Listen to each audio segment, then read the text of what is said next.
Ваша первая задача — составить максимально большой список. Страна, город, вид деятельности, возраст. Нарисовали таблицу, заполнили. Что дальше? Как с ней работать? Не использовать никаких листочков, тетрадок. Сделали доступ к Google таблице и работаете с любой точки мира. Родственники, друзья, знакомые. Человек точно заинтересуется, зачем вам это надо.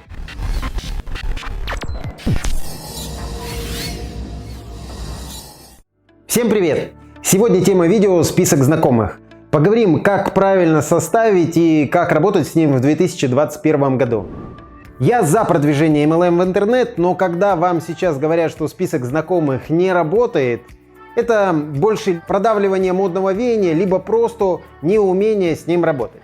Как минимум, на списках знакомых построено огромное количество многотысячных организаций во всем мире, как ранее, так и сейчас. Я предпочитаю не быть категоричным и работать со всеми способами, которые приносят результат. Более того, мое мнение, что через интернет именно вот сейчас, вот на раз, два, три людей не подключить не получится. 5 лет назад и особенно ранее в инете можно было творить чудеса. Сейчас чудеса тоже есть, но уже не так просто. Все меняется. И вся проблема со списком знакомых происходит от того, что вас либо не учат, как с ним работать, либо вы решили, что у вас есть свой собственный метод. Вообще меня улыбает в сетевом бизнесе, при том, насколько это гениальный бизнес и насколько его тянут вниз от безграмотного ведения его. Такой вопрос, кстати. Вот представьте себе, если бы вам по счастливой возможности, без опыта в бизнесе, без вложения капиталов, предложили стать партнером компании Chanel, вы начали бы изобретать свой собственный велосипед? Уверен, что даже мысли такой бы не было. А теперь, если все те же самые условия, но компания Avon. И вот тут лепят кто во что гораст. Теперь еще один вопрос. Вы правда считаете, что Chanel с товарооборотом 1 миллиард долларов это серьезно, а Avon с товарооборотом 6 миллиардов долларов это какая-то шляпа? Друзья, бизнес не может идти как захочется, есть четкие правила, и список знакомых в MLM одно из них. Он работал, работает и будет работать.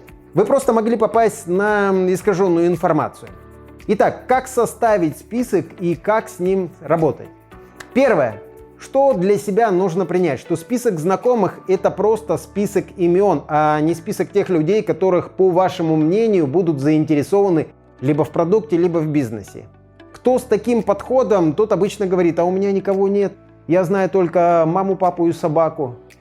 Работать со списком будете не вы, а вы со своим наставником. Вот правда нужно не проколоться с выбором наставника. Ваша первая задача — составить максимально большой список.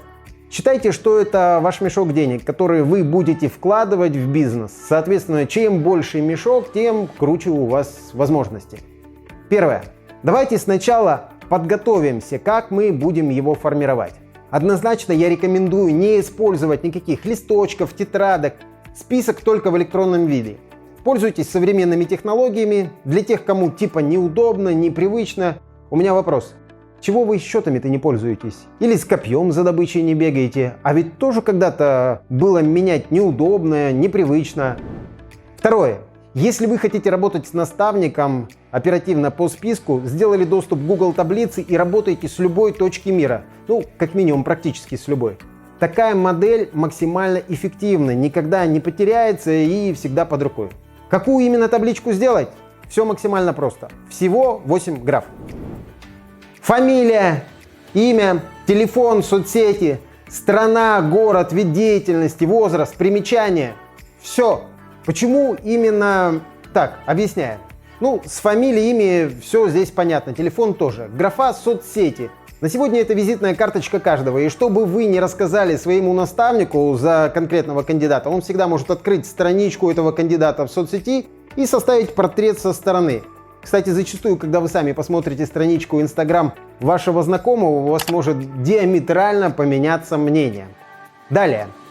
Страна, город, вид деятельности, возраст. Это все самые простые и надежные прецеденты для обращения к потенциальному кандидату. Если кому непонятно, что такое прецедент, пишите в комментариях, отвечу лично. Если вас будет таких много, то запишу видео. С табличкой, надеюсь, всем все понятно? Если нет, пишите в комментариях. Летим далее. Сколько же это, чем больше нужно записать в табличку людей? Я не заставляю своих новичков писать тысячные списки, но для тех, кто настроен серьезно, минималку все же устанавливаю. 200 человек. Как набрать 200 человек, если вам кажется, что столько нет? Опять все просто. Есть древний метод составления списка имен по принципу треугольника. Родственники, друзья, знакомые. Например, пишу «друг Александр, 35 лет». Жена Нина, записываю, уже 2. У Александра есть родственники? Есть. Мама, папа и младший брат. Уже 5. У мамы есть близкие подружки, с которыми вы знакомы? Туда как минимум 2. Записываю, уже 7. У папы Александра есть друзья, которых вы знаете? Да, тоже 2. Записываю, уже 9. Друзья брата, да, знаю 4. Записываю, уже 13. Коллег Александра я знаю? Да, тоже 2 знаю. Записываю, уже 15. Друзья Александра, которых вы знаете, но особо с ними не поддерживаете отношения? Да, знаю 3. Записываю, уже 18. Дальше. Жена Александра Нина, у нее родственники есть? Ну, в общем, принцип вы поняли, что добавив в список одного человека, можно прицепом дописать еще 20-40 человек. А теперь, если у вас таких друзей 5, получится увеличить до 100, до 200. А это мы еще не трогали родственников и знакомых. Еще один вариант составления списка – это подключение ассоциативной памяти. Вспомните, кого вы знаете, у кого лишний вес. Вспомните, у кого очки, кто играет на гитаре, в список и так далее. Скажу вам из опыта, если вы примете хотя бы эти 2 способа, то легко заполните список и на 800, и на 1000 человек. Если у кого-то нет каких-то данных этих людей, все равно записывайте. Сегодня нет, завтра будут. Узнавайте, выясняйте и ищите в интернете. С количеством заполнения, думаю, тоже все понятно. Опять же, кому непонятно, пишите в комментарии. Летим дальше. Нарисовали таблицу, заполнили, что дальше, как с ней работать. Смотрите, всех людей в вашем списке можно разделить на 3 категории. Первая категория – это люди, которым вы имеете определенное влияние. То есть те люди, которые по жизни прислушиваются к вашему мнению, вы для них авторитет.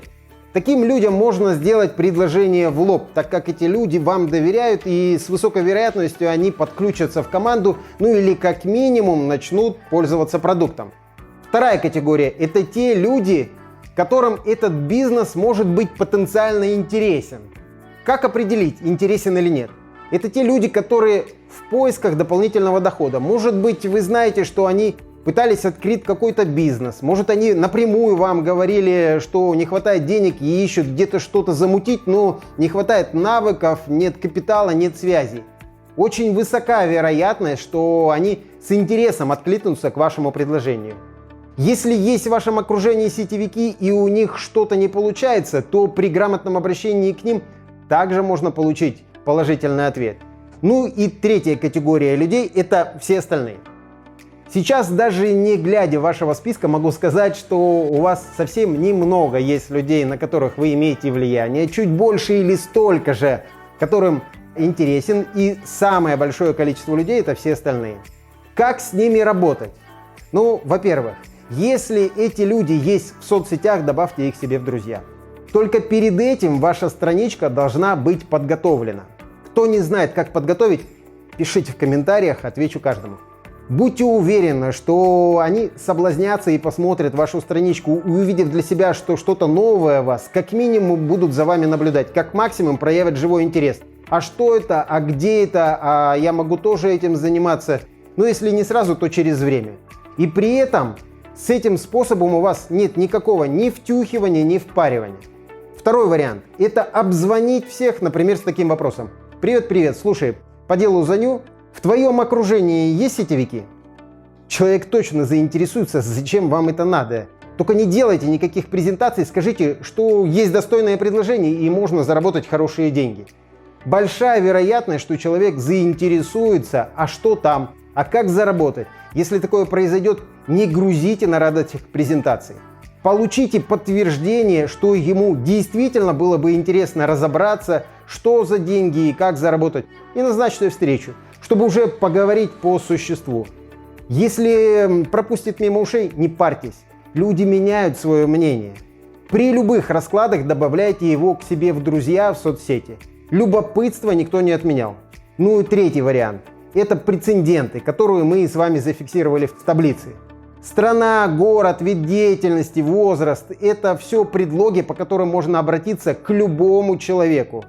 И опять же, моя рекомендация – всех добавить в друзья в соцсеть. Чтобы это добавление работало, повторюсь, нужно подготовить вашу страничку к приему. То есть работа в соцсетях и работа со списком – это не мухи отдельно и котлеты отдельно, это синергия. Работать нужно учиться и там, и тут, и тогда результат вас будет обязательно вдохновлять. Ниже под этим видео я подготовил тест, где каждый может проверить себя, готова ли ваша страничка в соцсетях к приему гостей. Заходите, тестируйте, там еще и подарочек себе заберете. Чек-лист на 99 цепляющих заголовков для вашего контента. Ну а на сегодня у меня все. Кому был полезен, не забывайте поставить палец вверх и нажимайте на колокольчик, чтобы не пропустить мое следующее видео. Пока!